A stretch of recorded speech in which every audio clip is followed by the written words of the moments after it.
বিসমিল্লাহির রহমানির রহিম। জাতীয় বিশ্ববিদ্যালয়ের অধীন বিবিএ ডিপার্টমেন্টের ছাত্রছাত্রীদের সবাইকে স্টাডি হোমের পক্ষ থেকে স্বাগত জানাচ্ছি। আমি আজকে আলোচনা করব বাংলাদেশের কর বিধি অর্থাৎ ট্যাক্সেশন ইন বাংলাদেশ থেকে। এই কোর্সটা মূলত অ্যাকাউন্টিং, ম্যানেজমেন্ট, মার্কেটিং এবং ফিনান্স অ্যান্ড ব্যাংকিং ডিপার্টমেন্টের সব স্টুডেন্টদের জন্যই আছে। এটা বিভিন্ন ডিপার্টমেন্টের বিভিন্ন ইয়ারে আছে। তো তোমরা যারা এই ক্লাসটা মনোযোগ দিয়ে দেখবা, আশা করি বাংলাদেশের কর বিধি সম্পর্কে তোমাদের যে সমস্যাগুলো আছে এটা ধীরে ধীরে সলভ হবে।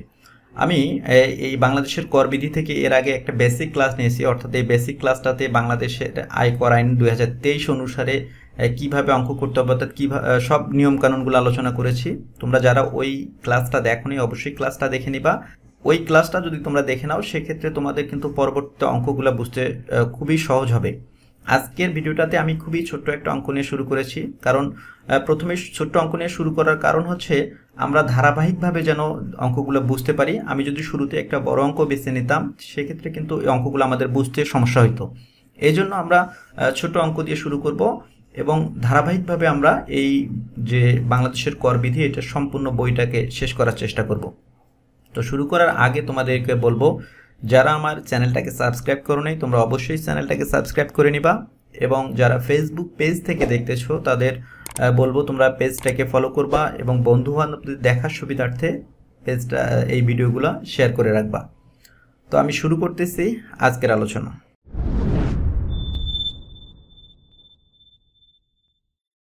দেখো, আমি এখানে ছোট্ট একটা অঙ্ক নিয়েছি। জনাব সুনীল কুমার বাংলাদেশ সরকারের স্বরাষ্ট্র মন্ত্রণালয়ের অতিরিক্ত সচিব হিসেবে কর্মরত আছেন। যেহেতু জনাব সুনীল কুমার একজন অতিরিক্ত সচিব স্বরাষ্ট্র মন্ত্রণালয়ে কর্মরত, তার মানে একজন সরকারি কর্মকর্তা। আর আমরা আজকের ক্লাসটাতে মূলত একজন সরকারি কর্মকর্তার চাকরি থেকে আয়টাই নির্ণয় করব, কারণ বেসরকারি কর্মকর্তার বেতন হতে যে আয় বা চাকরি হতে যে আয় এটা কিন্তু আলাদা। আমরা আজকে সরকারি কর্মকর্তা নিয়ে কথা বলবো। তাহলে 30 জুন 2023 তারিখে সমস্ত অর্থ বর্ষে তিনি নিম্নোক্ত হারে বেতন ভাতা দিয়ে পেয়েছেন। তার মূল বেতন হচ্ছে মাসিক 80,000 টাকা করে। বাড়ি ভাড়া ভাতা পাবেন ইনি মূল বেতনের 60%, অর্থাৎ এই 80,000 টাকা 60% করে পাবেন। চিকিৎসা ভাতা পাবেন মাসিক 2,000 টাকা করে। যাতায়াত ভাতা বাবদ পাবেন ইনি হচ্ছে মাসে 1500 টাকা। এছাড়াও তিনি আয় বর্ষে 2টি উৎসব বোনাস বলতে বোঝাচ্ছে হচ্ছে যদি ওই কর্মকর্তা মুসলিম হয় 2 ঈদে যে 2টা বোনাস পেয়ে থাকে সেইটা, আর যদি হিন্দু হয় সেক্ষেত্রে পূজার সময় যে বোনাস 2টা পেয়ে থাকে সেটাকে উৎসব বোনাস বলে। এছাড়া বৈশাখী ভাতা বাবদ পাবেন তিনি 16,000 টাকা।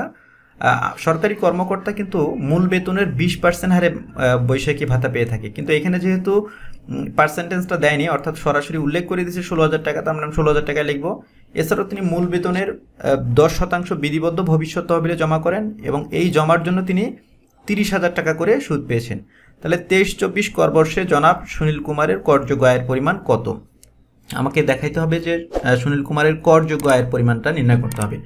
এখানে দেখো জনাব লিখতে হবে তোমাকে যেটা জনাব সুনীল কুমার, অর্থাৎ ওই ব্যক্তির নাম থাকবে, তারপর 3 নাম্বার, যেহেতু এই অঙ্কে 3 নাম্বার উল্লেখ করেনি আমরা এটা ফাঁকা রাখবো, শুধু ETIN এটা লিখে ডট ডট দিয়ে রাখবো। এরপর কর অঞ্চল, বাংলাদেশে অনেকগুলো কর অঞ্চল আছে, সেই ওই কর্মকর্তা কোন অঞ্চলে কর্মরত আছেন অর্থাৎ উনি কোথায় টিন আইডি খুলছেন সেটা সেই অঞ্চলটা এখানে উল্লেখ করতে হবে।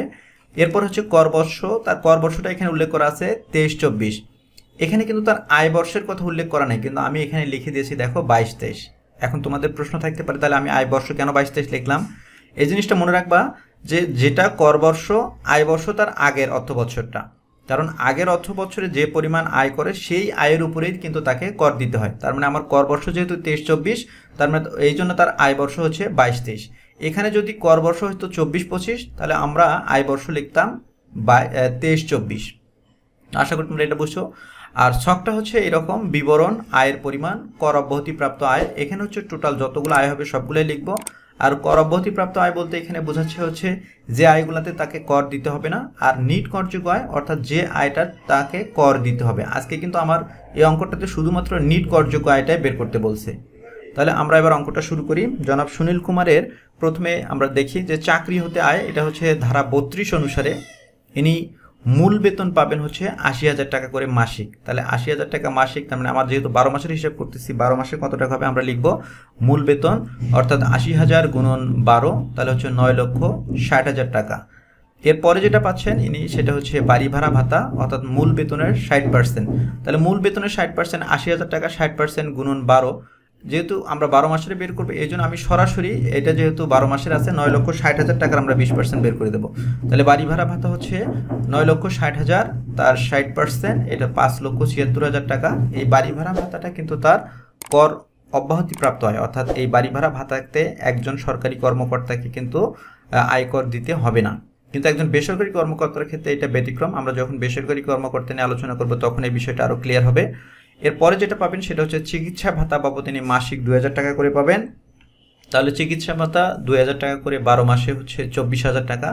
সরকারি কর্মকর্তার ক্ষেত্রে কিন্তু এই চিকিৎসা ভাতাটাও কর অব্যাহতিপ্রাপ্ত আয়, তার মানে আমরা লিখব আয়ের পরিমাণের ঘরে এবং কর অব্যাহতিপ্রাপ্ত আয়ের ঘরে। তারপরে যেটা আছে সেটা হচ্ছে যাতায়াত ভাতা পাবেন ইনি ১৫০০ টাকা করে। তাহলে যাতায়াত ভাতা হচ্ছে ১৫০০ টাকা করে ১২ মাসে হচ্ছে ১৮,০০০ টাকা। এই যাতায়াত ভাতাটাও কিন্তু কর অব্যাহতিপ্রাপ্ত আয়, অর্থাৎ এই যাতায়াত ভাতার ক্ষেত্রে তাকে কর দিতে হবে না। কিন্তু বেসরকারি কর্মকর্তার ক্ষেত্রে যাতায়াত ভাতার অনেকগুলো শর্ত আছে। আমরা যখন বেসরকারি কর্মকর্তা চাকরি হতে আয় নির্ণয় করব তখন এটা দেখব। আমি পরের ক্লাসে চেষ্টা করব যে একটা বেসরকারি কর্মকর্তার চাকরি হতে আয় নির্ণয় করার জন্য। তো এরপরে যেটা বলছে, উক্ত আয় বর্ষে তিনি ২টি উৎসব ভাতা পেয়েছেন।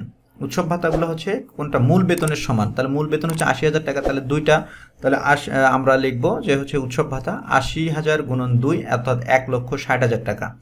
এই সরকারি কর্মকর্তাকে কিন্তু মূল বেতনে কর দিতে হয় এবং সেই সঙ্গে উৎসব ভাতা যেটা আছে এটাতে আয়কর দিতে হয়।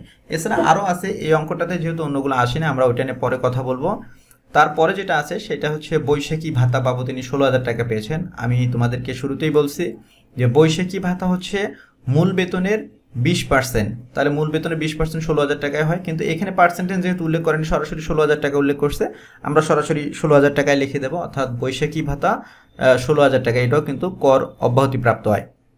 তারপরে যেটা আছে সেটা হচ্ছে উনি ভবিষ্যৎ তহবিল থেকে সুদ পেয়েছেন ৩০,০০০ টাকা, এটাও কর অব্যাহতিপ্রাপ্ত হয়, তার মানে বিধিবদ্ধ ভবিষ্যৎ তহবিলের সুদ ৩০,০০০ টাকা।